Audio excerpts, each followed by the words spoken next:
Media report, अपना देश अपनी खबर। नमस्कार, मीडिया रिपोर्ट देख रहे हैं आप और इस वक्त हम अनाज मंडी सोनीपत में मौजूद हैं और मेरे पीछे तमाम आप जो ये आड़ती हैं और मंडी के प्रधान हैं इनको देख रहे होंगे।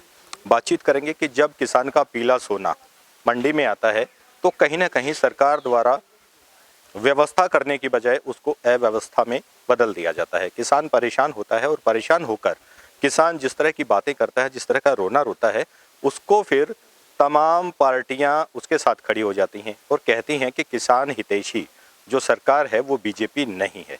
उसको लेकर भी बातचीत करेंगे और अक्सर जब बारदाना नहीं आता फसल बिक्री के समय, उसको लेकर बातचीत करेंगे।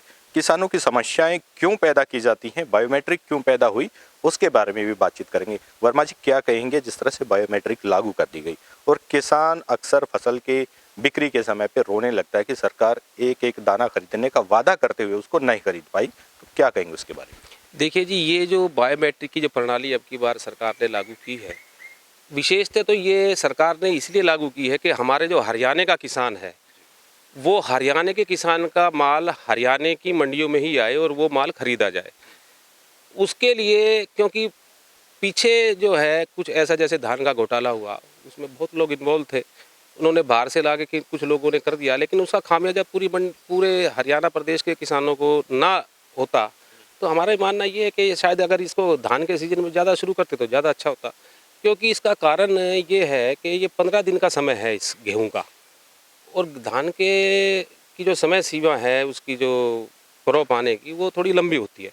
तो इसमें थोड़ा सा अगर अभी थोड़ी कुछ रिलैक्सेशन अगर मिल जाती तो मैं ये समझता हूँ कि मौसम ऊपर का ख़राब है, उसकी वजह से भी किसान थोड़ा सा परेशान है और आड़ती भी परेशान है। क्योंकि मंडियों में उनका माल जो आया वह हमने किसान के फेवर में किसी भी तरीके से उनका माल उतरवा चुके हैं। और जो एजेंसियां हैं, सरकारी एजेंसियां जो हैं, उनके जो नुमाइंदे हैं वो मंडियों में आए हैं, उन्होंने कहा भी ये माल ठीक नहीं है, लस्टर लॉस है या उसमें नमी अत्यधिक है। तो किसान का तो जो किसान अपना खेत में से कटवा करके मंडी में ले आया उसको हम तंग तो नहीं कर सकते, उसको ये तो नहीं कह सकते कि आप चले जाइए, उसका माल तो हमें उतरवाना ही पड़ेगा। हमारा कहना ये है कि जो सूखा माल है, जो उनके मापदंड के अंदर आता है वो तो लिया जाए। कुछ 2 दिन लिया भी गया है हमारी मंडियों में। तीसरे दिन जो है एक हैफेड के नुमाइंदों ने माल परचेज़ किया है, लेकिन उसको अभी तक टेक्निकल प्रॉब्लम ये है कि ना तो वो उनके अपलोड किए उन्होंने अभी तक, या हो नहीं पाए, या क्या कारण है। क्योंकि ये जो सिस्टम बना है बायोमेट्रिक का या इसको पोर्टल पे जो है वो कभी बंद हो जाता है, कभी खुल जाता है। मैं ये समझता हूँ कि जो ये प्रणाली सरकार ने बनाई है ये पारदर्शिता के लिए तो बनाई है, लेकिन इसका पूरा नेटवर्क अभी एस्टेब्लिश नहीं हुआ है। उसका खामियाजा कहीं ना कहीं व्यापारियों को, किसानों को, सभी को भुगतना पड़ेगा। ऊपर से मौसम का एक्सपोजर इतना चल रहा है, बरसात का मौसम है, किसान भी अपने खेत में खड़ा है, उसका जो कनक है वो पक के तैयार है। और इसमें एक सबसे बड़ी प्रॉब्लम ये आ रही है कि जो हमारी लोकल खरीद की एजेंसियां हैं वो कहती है कि ये माल जो है हमारे मापदंड के अनुसार नहीं है, क्योंकि ये लस्टर हो चुका है और जो गीला होने के साथ इसके अंदर जो फॉरेन मैटर जो है और जो खरपतवार है वो भी साथ में आती है।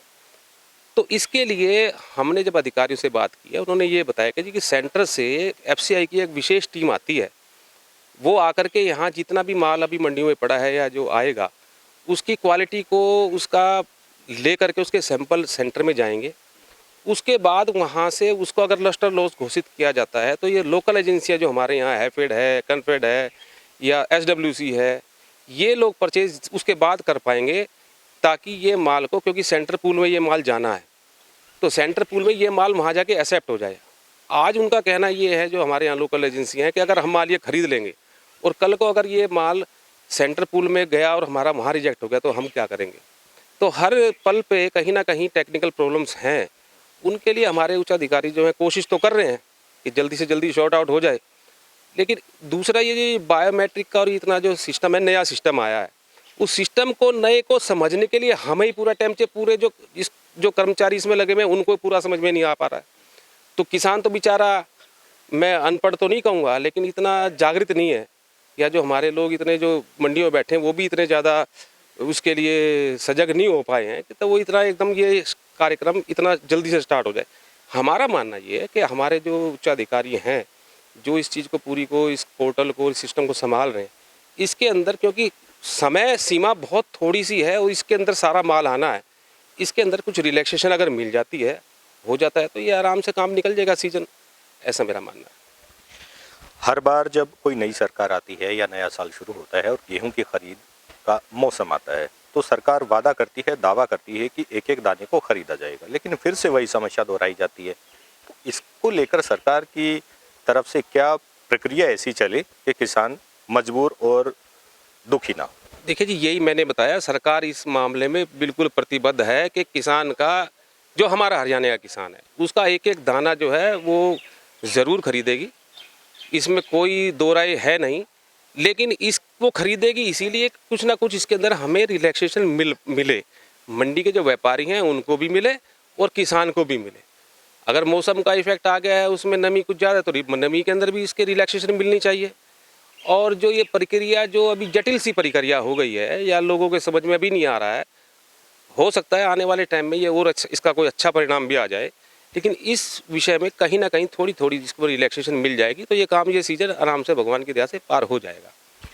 आप क्या कहेंगे इसके बारे में? जिस तरह से आड़तियों की भी समस्या रहती है कि किसान उन पर आरोप लगाता है कि आप फसल नहीं खरीद पा रहे, उसको लेकर, और जो सरकार द्वारा कमियां कहीं ना कहीं रख दी जाती हैं उनको लेकर।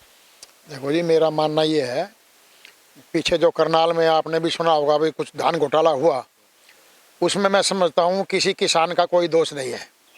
धान का घोटाला हुआ तो उसमें या तो कोई आड़ती इन्वॉल्व है या अफसर इन्वॉल्व है, और सरकार ने उन पर केस बना करके वो उसमें पुलिस में डाल भी दिए, जेल में, उन पर कार्रवाई हो भी रही है। लेकिन जो किसान का बायोमेट्रिक काम चालू कराइए, जो हम धान का उदाहरण दें, तो किसान तो उसमें कोई इन्वॉल्व नहीं है। फिर किसान का बायोमेट्रिक के क्यों शुरू कराया गया?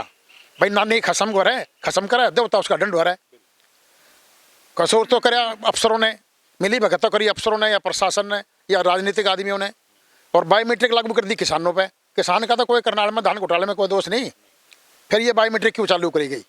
जब सरकार ने रजिस्ट्रेशन का काम शुरू कर रखा है, हर किसान का रजिस्ट्रेशन होता है, पोर्टल पे होता है, सारा काम होता है। जमींदार का तो आप सही पूछो तो खेत में काम करते करते ये जो अंगूठा है इसकी लकीर खत्म हो जाती है, असलियत में मायने पाओगे तो अंगूठा तो काम ही नहीं करता किसान का। फिर उन्होंने कह दिया भाई चलो भाई आँखों से भी कुछ फोटो लेंगे, आँख से भी देखें करेंगे, लेकिन इसकी मैं समझता हूँ जरूरत ही कुछ नहीं थी। आज अगर जो हिसाब लगाओ तो हमारी सोनीपत की मंडी में भी 5 कंप्यूटर वाले अंगूठा लगवाने वाले बैठे हैं, 5, जिनकी तनख्वाह 25 से 30 हज़ार रुपये है।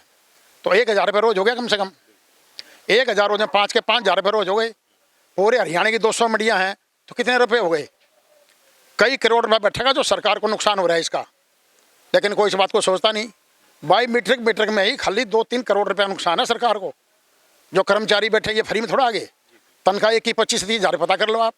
कंप्यूटरों के खर्चे अलग से, एक कंप्यूटर खर्चा 2,500 रुपये का रोज का किराया। तो ये नई प्रणाली लागू करके न चलो ये कर दी, लेकिन हम आड़ती तो परेशान हो गए। अब 1 तारीख से सरकार ने आना चाहिए था, 8 तारीख हो गई। सरकार में मंडी में 2.5 लाख कट्टा गेहूं का पड़ा है, सरकार लेने के लिए नहीं आई अभी तक भी, ना कोई बारदान आया। सरकार को बारदान लेना चाहिए, आड़ती की शुद्ध करनी चाहिए। अब आड़तियों ने, हमने कल मजबूर हो कल हड़ताल करी थी, कुछ आड़ती हमारे अब भी नहीं बांध रहे, शायद उसका खोल नहीं पड़ जाए। क्यों? किसान मंडी में होगा तो सरकार कुछ जागेगी। हमने 6 दिन कोशिश करी भी सरकार, किसान कम से कम फारिग हो जाए। ये जो 2.5 लाख कट्टा ये पड़ा तो किसान ने हुआ ही है, जब तक ये दराज नहीं होगा, चढ़ेगा नहीं, किसानों पेमेंट कहाँ से जाएगी? तो हमारी सरकार से ये रिक्वेस्ट है कि जल्द बारदाना भिजवाए और इस माल को खरीद करके उठान कराए, ताकि किसानों की पेमेंट किसानों के खाते में जा सके और किसानों को कुछ राहत मिल सके। किसान तो मौसम की मार में वैसे ही परेशान है, ये तो भगवान की मर्जी है चलो मौसम की। तो सरकार ने भी, जैसे वर्मा जी ने कहा, अभी कुछ कंसेशन देनी चाहिए किसान को। ये जो 12% मीटर का वायदा है इसको 13, 13.5, 14 करना चाहिए, क्योंकि नमी बढ़ गई गेहूँ के अंदर। रसल लॉस भी थोड़ा पड़ा बारिश में बढ़ेगा ही। तो सरकार ने कुछ, केंद्र सरकार ने ये इशारा दे ताकि ये अपने जो हरियाणा की गवर्नमेंट की सरकार है, राज्य सरकार है, ये इसमें कोई राहत मिल जाए इनको और किसान फारिग हो जाए। किसान को आप क्या कहेंगे इसके बारे में? जिस तरह से मेरी बात सुनिए, पहले कहा जाता है कि कभी बारदाना नहीं है, कभी किसी और तरीके की समस्या आ गई, तो कुल मिला के किसान परेशान है। उसका जो किसानों का आरोप है वो सीधा आड़तियों पर आता है। अब आड़ती, किसान और सरकार दोनों के बीच की मजबूत कड़ी है जिसको तोड़ा नहीं जा सकता। तो किस तरह से इस मामले को सुलझाया जाए? सर, पहले तो मतलब सरकार को बारदाना देना चाहिए। और आड़ती बहुत ज़्यादा परेशान है। 3 दिन से हमारी मंडी में माल गिरवा रखा था। अब कल से जो है मंडी ने हड़ताल कर दी थी और आज देखते क्या होता है, उसके बाद जैसा होगा फिर जो होगा उसको देखेंगे। जिस तरह से सरकार का वादा था कि दाना दाना खरीदा जाएगा, नहीं हो पाया। जाहिर सी बात है किसान परेशान है, पीला सोना मंडियों में पड़ा है, ना उठान हुआ ना उनकी पैकिंग हुई। इसको लेकर क्या कहेंगे? ऐसा है जी, किसान जो आ रहा है उसका माल मंडी में उतरवा रहे हैं, लेकिन सरकार बारदाना नहीं दे रही। जो बीडिंग सोमवार को सरकार ने लिखे थे थोड़े बहुत माल हमारे, उसको मार्केट कमेटी ने एक्सेप्ट कर दिया, लेकिन खरीदार एजेंसी ने उसको एक्सेप्ट अब तक नहीं कर लिया। आज बृहस्पतिवार हो गया, बारदाना तो आया ही नहीं है। अब इस माल को गिरा लिया, किसान का माल गिर गया, लिखा गया। अब किसान को पैसे कहाँ से मिलेंगे बगैर बारदाने के? और अभी 3 दिन अभी सरकार बारदाना ना दे तो क्या करेगा आड़ती? किसान क्या करेगा बताओ? किसान तो पहले से परेशान है, बेचारा करेगा। आड़ती परेशान है जी, किसान नहीं, आड़ती परेशान है। आड़ती किसान जितना ही परेशान है, क्योंकि दोनों का चोली दामन का साथ है। तमाम आड़तियों से हमने बातचीत की और मंडी में जो प्रबंध हैं लगभग आड़तियों की तरफ से तो फुलफिल उनको कर दिया गया, लेकिन सरकार अपनी तरफ से जो व्यवस्था बनाने जा रही थी उसको एक तरह से सिरे से नकार दिया गया है। वो व्यवस्था नहीं बन पाई, ना बारदाना है और ना ही यहाँ जो व्यवस्था दिखाई देनी चाहिए थी वो है। और इसी वजह से जो दूसरी पार्टियां हैं जैसे कांग्रेस है, इनेलो है, सरकार पर लेकर लगातार प्रभावी हो रही हैं कि सरकार व्यवस्था नहीं बना रही है।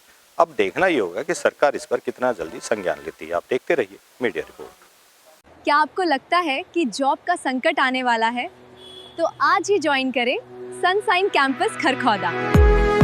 हमारे यहाँ पाए फ्यूचर रेडी स्किल्स, जहां आर्टिफिशियल इंटेलिजेंस व साइबर सिक्योरिटी कोर्स से आपका करियर बनेगा स्मार्ट और मजबूत।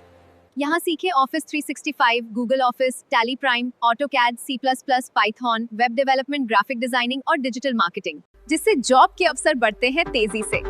लड़के व लड़कियों के अलग बैच 100% प्लेसमेंट सपोर्ट के साथ हर छात्र को मिलता है उज्जवल भविष्य।